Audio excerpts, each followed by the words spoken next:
लोगों को धर्मी बनने में रुकावटें आ रही हैं। मैं फिर से कह रहा हूं कि सिर्फ वो है क्रोध। अपने पड़ोसी को हाथ मिलाओ और उसको बोलो, अपने पड़ोसी को बोलो कि तेरा क्रोध मुझे बढ़ने नहीं दे रहा। आपको पता है कि आपके परिवार में है, कह रहा है तेरा क्रोध मुझे बढ़ने नहीं दे रहा। मैं फिर से कह रहा हूं, पत्नी अपने पति को बोले कि तेरा क्रोध मुझे बढ़ने नहीं दे रहा। आज हो सकता है बच्चे का क्रोध माँ बाप को बढ़ने ना दे रहा हो, माँ बाप का क्रोध बच्चे को बढ़ने ना दे रहा हो। कारण है ये। मैं फिर से कह रहा हूं कि जिसके घर में क्रोध है, मैं कह रहा हूं वहां पर परमेश्वर नहीं है। मैं फिर से बताता हूं, लेकिन लोग पता क्या बोलते हैं, सीधा एक ही टारगेट है उनके पास, कहते हैं ले प्रभु यीशु मसीह ने भांडे बासन सारे बाहर फेंकते सी, सटते सीगे ते साडा यीशु मसीह ने क्रोध किया, सानू आ गया तो की हो गया। मतलब वो एक आत्मिक गुस्सा था, वो एक आत्मिक लड़ाई। आपके अपने बच्चों के लिए करा कि अगर वो बाइबल नहीं पढ़ते और प्रार्थना नहीं करते तो आपका डांटना और गुस्सा करना ठीक है, लेकिन एक जगह ये भी लिखा बाइबल के अंदर कि अपने बच्चों को रीस ना दिलाओ, अपने बच्चों की करा रीस ना दिलाओ, उनको गुस्सा ना दिलाओ। कहता है कि आप छोटी छोटी बात में आए क्या कर रहा है, ये क्या कर रहा है, ये क्या लगा लिया, ये क्या कर लिया, ये कर लिया, करा कि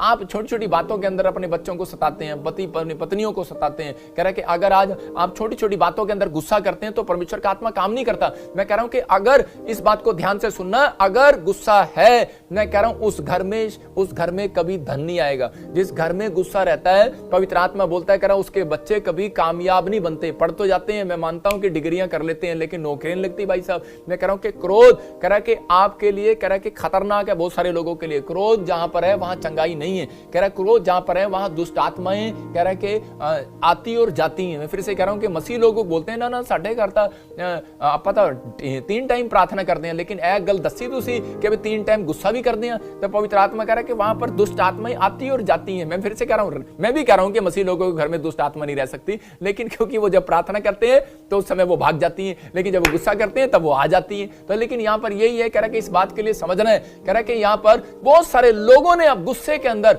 अपने जीवन को खराब कर लिया। बाइबल में, पूरी बाइबल के अंदर बहुत सारे लोगों ने क्रोध के कारण, कह रहा है कि हो सकता है कि आज आपने क्रोध में जॉब छोड़ दियो, क्रोध में माँ बाप का घर छोड़ दिया, क्रोध में आपने ये चीजें छोड़ दियो, क्रोध में आपने अलग फैक्ट्री खोल लियो, आपने अलग सिस्टम स्टार्ट कर लिया। क्रोध एक बहुत बड़ा कह रहा विनाश का घर है। परमेश्वर का आत्मा बताता है, कह रहा जिस घर में क्रोध है वहां धन नहीं हो सकता कभी भी। लेकिन अगर आप लोग इस बात के लिए कह रहा है कि आप एक अच्छी बात के लिए क्रोध कर रहे हैं, तो यहां पर यीशु मसीह ने एक जगह कह दिया, बोलता है कह रहा है कि अगर कह रहा तुझे क्रोध आए तो शाम को सूरज ढलने से पहले कह रहा है कि अपने क्रोध को कह रहा है कि खत्म कर दे। इसका मतलब कि माफी मांग ले, कि ताकि तेरे घर में फिर से स्वर्गदूत आने पाए यीशु मसीह नासरी के नाम में, तेरे घर में फिर से आशीष आने पाए यीशु मसीह के नाम में। मेरा आज कलाम सुनाने का मकसद ये है, मेरा वचन प्रचार करने का मकसद ये है कि अगर आज आप किसी गलती या गुनाह में है, तो अगर आज आप एक पश्चाताप करते हैं कि परमेश्वर ये क्रोध मेरे जीवन से खत्म हो, मैं कह रहा हूं कि बड़े बड़े बंद पड़े काम, मैं कह रहा हूं इस लॉकडाउन में भी आपके बनने वाले हैं यीशु मसीह नासरी के नाम में। आशीष आने वाली। हम पढ़ते हैं नीति वचन, आप देखो स्क्रीन पर देखो, नीति वचन 22 का 24 पढ़ते हैं हम, और उसके अंदर क्या लिखा। हाँ, क्रोधी मनुष्य का मित्र ना होना, हाँ, और झट क्रोध करने वाले के संग ना चलना। हाँ, देखो क्या लिखा, क्लियर। कौन कह रहा है? परमेश्वर कह रहा है कि क्रोधी मनुष्य का मित्र ना होना और झट क्रोध करने वाले के संग ना चलना। एक बार ऐसे ही मैं ना अपने स्टूडेंट को डांट रहा था, वो बाइबल में ना कुछ गलती कर रहा था। मैंने कहा ओए चल भाग जाए ऐसे, और उसी समय, और आजकल चिल्ले बड़े तेज हैं, कह रहे ओ ये वचन निकाल के ले आए, कह रहे कि हम ना आपसे अब दूर ही बैठेंगे। मैंने कहा मैं आपको बताता हूं कि परमेश्वर का आत्मा आपके जीवन में है। कह रहा है कि ये काम यहां ना देखो, कह रहा है ये काम वहां देखने के जो आपको बार बार गुस्सा आ रहा है, बार बार गुस्सा आ रहा है। किस बात पे गुस्सा आ रहा है? मतलब टेंशन आपको यहां पर है कि बिजनेस में आज कोई ग्राहक दुकान पर नहीं आया और घर पे जाके गुस्सा निकाल रहे हो। अगर बाहर जाके कुछ हुआ तो उसी समय आप गुस्सा निकाल रहे हो, आपको गुस्सा आ रहा है, बार बार गुस्सा आ रहा है। इस पर कंट्रोल करना है आपको, क्योंकि आपको अपनी सेवकाई को बढ़ाना है, आपको अपने बिजनेस को बढ़ाना है, अपनी आशीषों को बढ़ाना है। तो परमेश्वर का आत्मा कह रहा है कि शैतान को ये हथियार पता है, इसलिए कह रहा है कि वो ज्यादातर वो मसीह लोगों को, पास्टरों को, विश्वासियों को डाउन करता है। जब मैं खुद कह रहा हूं, जब पास्टरों का चर्च में कोई बढ़ोतरी नहीं होती या कुछ होता नहीं है तो उसी समय उनको भी गुस्सा आने लग जाता है। अच्छा कोई उनके सामने अच्छाई कर देता तो वो बुराइयां करनी शुरू कर देते हैं। मैं आपको फिर से बता रहा हूं, नहीं यार उधर चर्च भी होता, और शैतान दा कम होता। मैं बता रहा हूं आपको, ये चीजें चलती हैं। लेकिन परमेश्वर का आत्मा कह रहा है विश्वासियों में भी कह रहा है कि होता है, ये कह रहा है बिजनेस के अंदर भी होता है। लेकिन परमेश्वर का आत्मा कह रहा है, बाइबल में कह रहा है जिसने क्रोध पर जय पा लिया, कह रहा है कि वो परमेश्वर के साथ मेल मिलाप करने वाला आज रात। हालेलुया। पवित्र आत्मा ऐसे लोगों को कह रहा है, कहता है इसीलिए क्लियर है, कह रहा है परमेश्वर कभी भी एक अनॉइंटिंग पास्टर कभी नहीं बनाएगा, अनॉइंटिंग कह रहा है प्रॉफिट कभी नहीं बनाएगा, कह रहा है अनॉइंटेड बिजनेसमैन आप कभी नहीं बन सकते, अनॉइंटेड कह रहा है कि एक पति पत्नी आप नहीं बन सकते, एक अच्छे आशीषित माँ बाप नहीं बन सकते। मैं कह रहा हूं कि आप माँ बाप हो लेकिन बच्चे संभाल नहीं पा रहे। मैं कह रहा हूं कि अगर आप अच्छे बच्चे हो तो आप अपने माँ बाप का आदर नहीं कर पा रहे। इसका मतलब कह रहा है कि आप सक्सेसफुल नहीं हो सकते जब तक कह रहा है कि आप इस बात को नहीं समझेंगे। यहां पर क्लियर लिखा नीति वचन में, ये मैं आपको बता रहा हूं कि हो सकता है कह रहा है कि यह हमारा एक्सपीरियंस है, हम दूध के धुले नहीं है, मैं फिर से बता रहा हूं, लेकिन हम भी इन बातों के लिए प्रचार करते हैं और लेकिन कई बार हम गलतियां करते हैं, लेकिन उसी समय हम परमेश्वर के सामने टूट जाते हैं और माफिया मांगते हैं परमेश्वर के सामने, क्योंकि हमारे अंदर एक पवित्र आत्मा काम कर रहा है जो हमें निचोड़ता है। वो जानता है, कह रहा है कि मैं अपने बच्चे को कह रहा है कि धर्मी जन को भीख मांगता मैं नहीं देख सकता,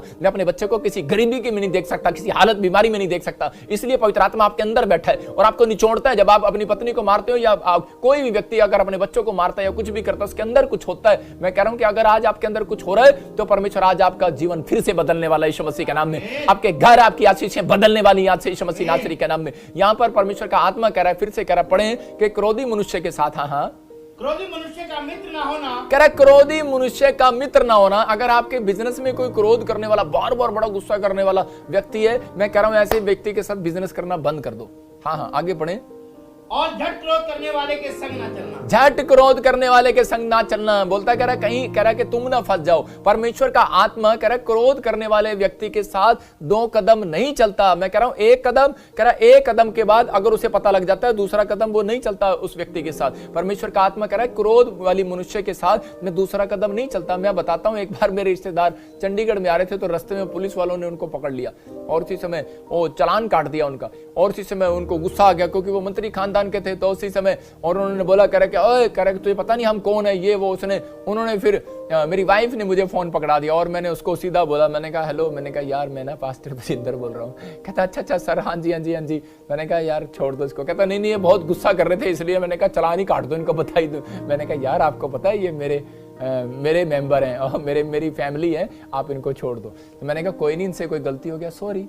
वो बोलता अरे संत जी आप क्यों ऐसे बोल रहे हो। मतलब कि चंडीगढ़ में हर एक व्यक्ति मुझे जानता है, मैंने सिर्फ फोन कर दिया सीधा ही उसको, तो उसी समय बोलता है कोई बात नहीं मैं छोड़ देता हूं इसको। इसका मतलब क्या है? इसका मतलब एक सॉरी कह रहा है कि आपको उसी समय कह रहा है एक पुलिस वाले को हम्बल कर देती है। मैं कह रहा हूं कि आजकल बच्चा भी भाई साहब गुस्से में नाक में मक्खी लेकर घूम रहा है, गुस्से को क्रोध लेकर घूम रहा है। आज किसी कोई नहीं समझता कोई किसी को, लेकिन आप मैं कह रहा हूं कि आज आपके अंदर अगर ये गुस्सा आ रहा है, अगर आप सॉरी मांग रहे हैं परमेश्वर से, तो क्या वो माफ नहीं करेगा? पवित्र आत्मा माफ नहीं करेगा? अगर वो एक पुलिस वाला हम्बल हो सकता है तो क्या आपके लोग हम्बल नहीं हो सकते? मैं फिर से कह रहा हूं कि परमेश्वर हम्बल नहीं होगा, परमेश्वर नम्र हो जाता है और उसका गुस्सा ठंडा हो जाता है। मैं कह रहा हूं फिर से उन लोगों की आशीषें खोल देता है यीशु मसीह नासरी के नाम में। मैं कह रहा हूं बहुत सारे लोगों को नहीं पता क्यों किया परमेश्वर ने। मैं क्यों बता रहा हूं, मैं बाइबल से बताऊंगा आपको कि बहुत सारे लोग क्रोध के कारण कह रहा श्रापित हैं, क्रोध के कारण प्रॉब्लम्स हैं, क्रोध के कारण ही उनके घर में आशीषें खत्म हो जाती हैं। लेकिन अगर एक अच्छा अनॉइंटेड